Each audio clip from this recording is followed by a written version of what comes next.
It has been more than 16 years since a civilian working for the Navy was charged with passing secrets to Israel. Jonathan Pollard pled guilty to conspiracy to commit espionage and is serving a life sentence. At first, Israeli leaders claimed Pollard was part of a rogue operation, but later took responsibility for his work. Now, Fox News has learned some U.S. investigators believe that there are Israelis again very much engaged in spying in and on the U.S., who may have known things they didn't tell us before September 11th. Fox News correspondent Carl Cameron has details in the first of a four-part series.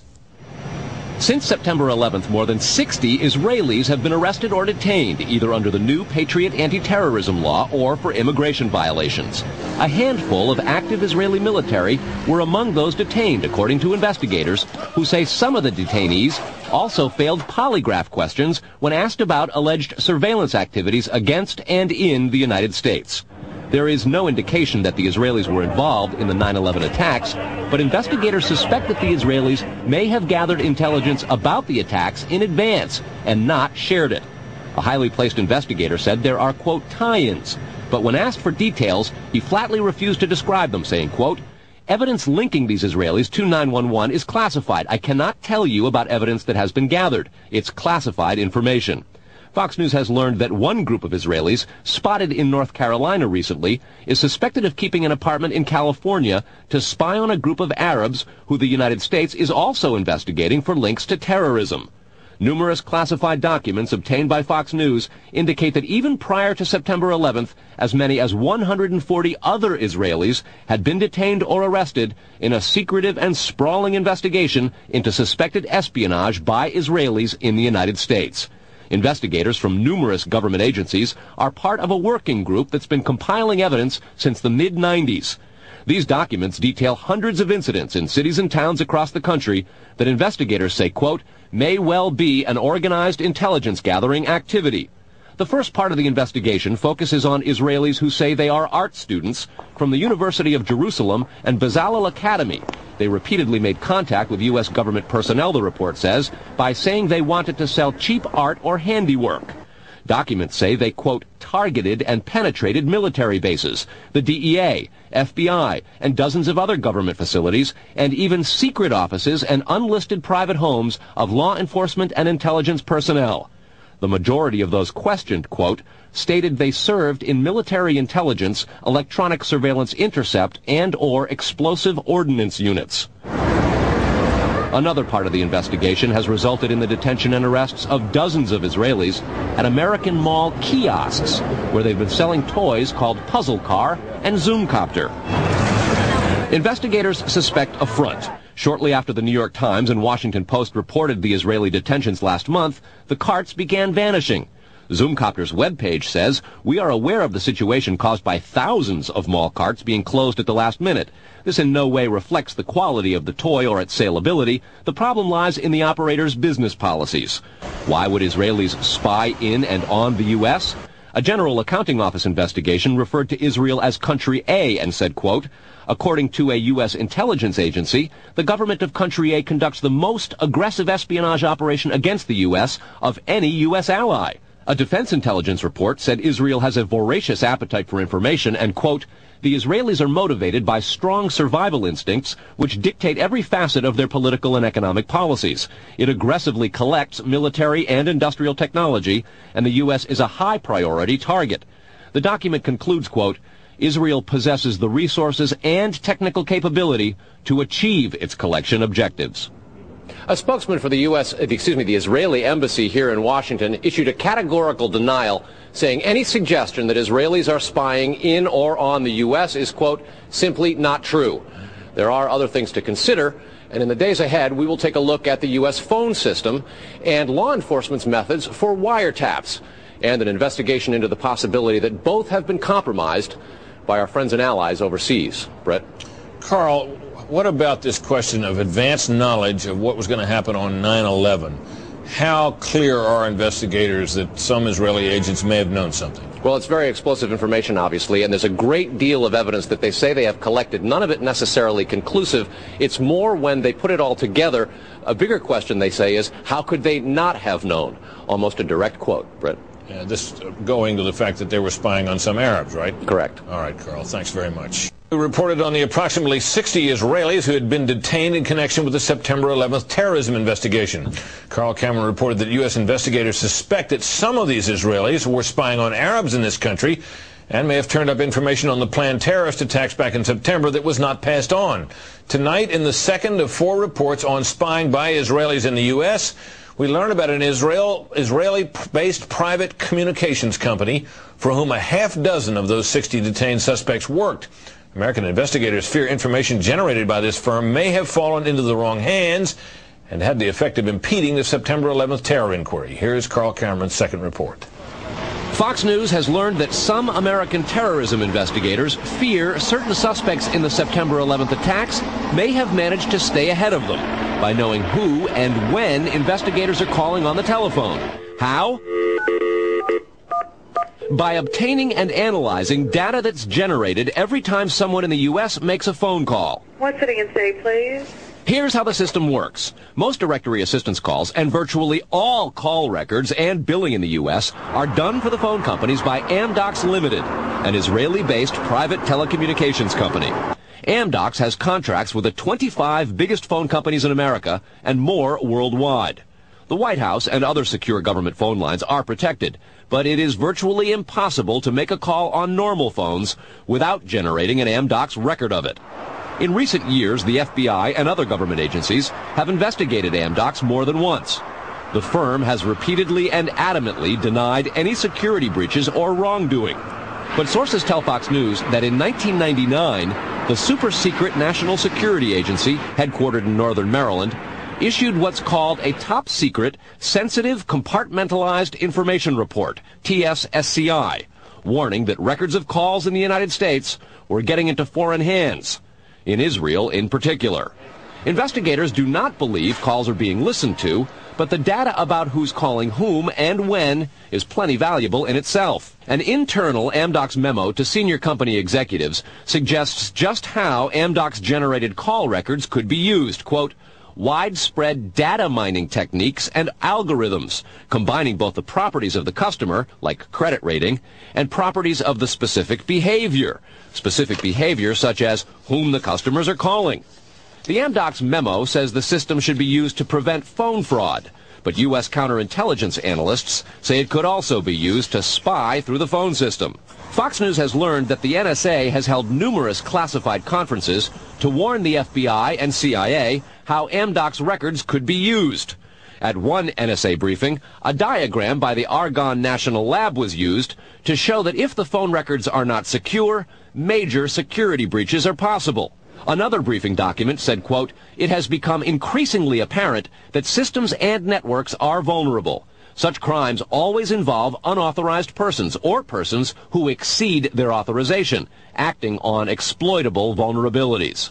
Those vulnerabilities are growing because, according to another briefing, the U.S. relies too much on foreign companies like Amdocs for high-tech equipment and software. Quote, many factors have led to increased dependence on code developed overseas. We buy rather than train or develop solutions. U.S. intelligence does not believe the Israeli government is involved in a misuse of Amdocs information, and Amdocs insists that its data is secure. What U.S. government officials are worried about, however, is the possibility that Amdocs data could get into the wrong hands, particularly organized crime, and that would not be the first time that such a thing has happened. Fox News has documents of a 1997 drug trafficking case in Los Angeles in which telephone information, the types that Amdocs collects, was used to, quote, completely compromise the communications of the FBI, the Secret Service, the DEA, and the LAPD. And we'll have that and a lot more in the days ahead, Brett. Carl, I want to take you back to your report last night on those 60 people who were Israelis who were detained in the anti-terror investigation, and the suspicion that some investigators have that they may have picked up information on the 9/11 attacks ahead of time, not passed it on. There was a report, you'll recall, that the Mossad, the Israeli intelligence agency, did indeed send representatives to the U.S. to warn just before 9/11 that a major terrorist attack was imminent. How does that leave room for the lack of a warning? Well, I remember the report, Britt. We did it first internationally right here on your show on the 14th. What investigators are saying is that that warning from the Mossad was nonspecific and general, and they believe that it may have had something to do with the desire to protect what are called sources and methods in the intelligence community. The suspicion being perhaps those sources and methods were taking place right here in the United States. The question came up in the Select Intelligence Committee on Capitol Hill today. They intend to look into what we reported last night, and specifically that possibility. Brett? So, in other words, the problem wasn't the lack of a warning. The problem was lack of useful details. Quantity of information. All right, Carl, thanks very much. Coming up next, Israeli-based company called Amdocs that generates the computerized records and billing data for nearly every phone call made in America. As Carl Cameron reported, U.S. investigators digging into the 9/11 terrorist attacks fear that suspects may have been tipped off to what they were doing by information leaking out of Amdocs. In tonight's report, we learned that the concern about phone security extends to another company founded in Israel that provides the technology that the U.S. government uses for electronic eavesdropping. Here is Carl Cameron's third report. The company is Comverse Infosys, a subsidiary of an Israeli-run private telecommunications firm with offices throughout the U.S. It provides wiretapping equipment for law enforcement. Here's how wiretapping works in the U.S. Every time you make a call, it passes through the nation's elaborate network of switchers and routers run by the phone companies. Custom computers and software made by companies like Comverse are tied into that network to intercept, record, and store the wiretapped calls, and at the same time transmit them to investigators. The manufacturers have continuing access to the computers so they can service them and keep them free of glitches. This process was authorized by the 1994 Communications Assistance for Law Enforcement Act, or CALEA. Senior government officials have now told Fox News that while CALEA made wiretapping easier, it has led to a system that is seriously vulnerable to compromise and may have undermined the whole wiretapping system. Indeed, Fox News has learned that Attorney General John Ashcroft and FBI Director Robert Mueller were both warned October 18th in a hand-delivered letter from 15 local, state, and federal law enforcement officials who complained that, quote, law enforcement's current electronic surveillance capabilities are less effective today than they were at the time CALEA was enacted. Comverse insists the equipment it installs is secure, but the complaint about this system is that the wiretap computer programs made by Comverse have in effect a back door through which wiretaps themselves can be intercepted by unauthorized parties. Adding to the suspicions is the fact that in Israel, Comverse works closely with the Israeli government and under special programs gets reimbursed for up to 50% of its research and development costs by the Israeli Ministry of Industry and Trade. But investigators within the DEA, INS, and FBI have all told Fox News that to pursue or even suggest Israeli spying through Comverse is considered career suicide. And sources say that while various FBI inquiries into Comverse have been conducted over the years, they've been halted before the actual equipment has ever been thoroughly tested for leaks. A 1999 FCC document indicates several government agencies expressed deep concerns that too many unauthorized, non-law enforcement personnel can access the wiretap system. And the FBI's own nondescript office in Chantilly, Virginia, that actually oversees the CALEA wiretapping program, is among the most agitated about the threat. But there is a bitter turf war internally at FBI. It is the FBI's office in Quantico, Virginia that has jurisdiction over awarding contracts and buying intercept equipment. And for years they've thrown much of the business to Comverse. A handful of former U.S. law enforcement officials involved in awarding Comverse government contracts over the years now work for the company. Numerous sources say some of those individuals were asked to leave government service under what knowledgeable sources call troublesome circumstances that remain under administrative review within the Justice Department. And what troubles investigators most, particularly in New York in the counterterrorism investigation of the World Trade Center attack, is that on a number of cases, suspects that they had sought to wiretap and surveil immediately changed their telecommunications processes. They started acting much differently as soon as those supposedly secret wiretaps went into place. Brett? Carl, is there any reason to suspect in this instance that the Israeli government is involved? No, there's not, but there are growing instincts and an awful lot of law enforcement officials in a variety of agencies who suspect that and have begun compiling evidence and a highly classified investigation into precisely that possibility. Brett? All right, Carl, thanks very much. On a long-standing government espionage investigation, federal officials this year have arrested or detained nearly 200 Israeli citizens suspected of belonging to a, quote, organized intelligence gathering operation. The Bush administration has deported most of those arrested after September 11th, although some are in custody under the new anti-terrorism law. Cameron also described an investigation into the possibility that an Israeli firm generated billing data that could be used for intelligence purposes, and described concerns that the federal government's own wiretapping system may be vulnerable. Tonight, in part 4 of the series, we'll learn about the improbable roots of the probe, a drug case that went bad 4 years ago in L.A. Los Angeles, 1997. A major local, state, and federal drug investigation sours. The suspects? Israeli organized crime, with operations in New York, Miami, Las Vegas, Canada, Israel, and Egypt. The allegations? Cocaine and ecstasy trafficking, and sophisticated white-collar credit card and computer fraud. The problem? According to classified law enforcement documents obtained by Fox News, the bad guys had the cops' beepers, cell phones, even home phones under surveillance. Some who did get caught admitted to having hundreds of numbers and using them to avoid arrest. Quote, this compromised law enforcement communications between LAPD detectives and other assigned law enforcement officers working various aspects of the case.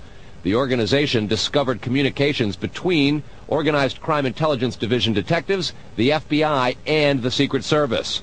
Shock spread from the DEA to the FBI in Washington and then the CIA.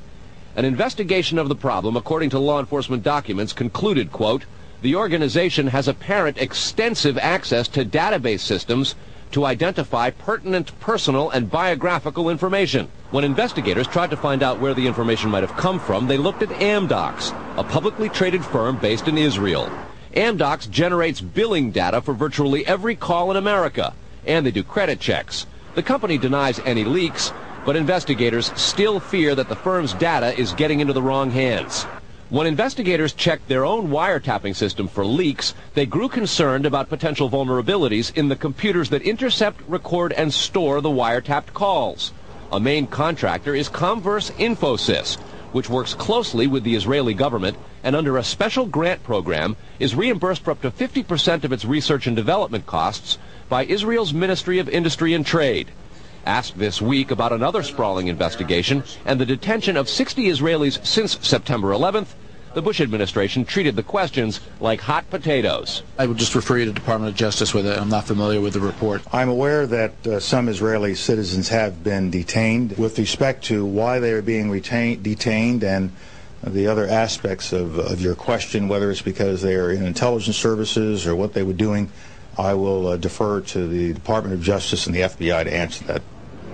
Beyond the 60 apprehended or detained and many deported since September 11th, another group of 140 Israeli individuals have been arrested and detained in this year in what government documents describe as, quote, an organized intelligence gathering operation designed to, quote, penetrate government facilities. Most of those individuals said they had served in the Israeli military, which is compulsory there, but they also had, most of them, intelligence expertise and either worked for Amdocs or other companies in Israel that specialize in wiretapping. Earlier this week, the Israeli embassy here in Washington denied any spying against or in the United States. Tony? Carl, we've heard the comments from Ari Fleischer and Colin Powell. What are officials saying behind the scenes? Well, there's real pandemonium described at both the FBI, the DEA, and the INS. A lot of these problems have been well known to some investigators, many of whom have contributed to the reporting on this story. And what they say is happening is supervisors and management are now going back and collecting much of the information because there's tremendous pressure from top levels of all of those agencies to find out exactly what's going on. At the DEA and the FBI already, a variety of administrative reviews are underway, in addition to the investigation of the phenomenon. They want to find out how it is that all this has come out, as well as be very careful because of the explosive nature and very political ramifications of the story itself. Tony? All right, Carl, thanks.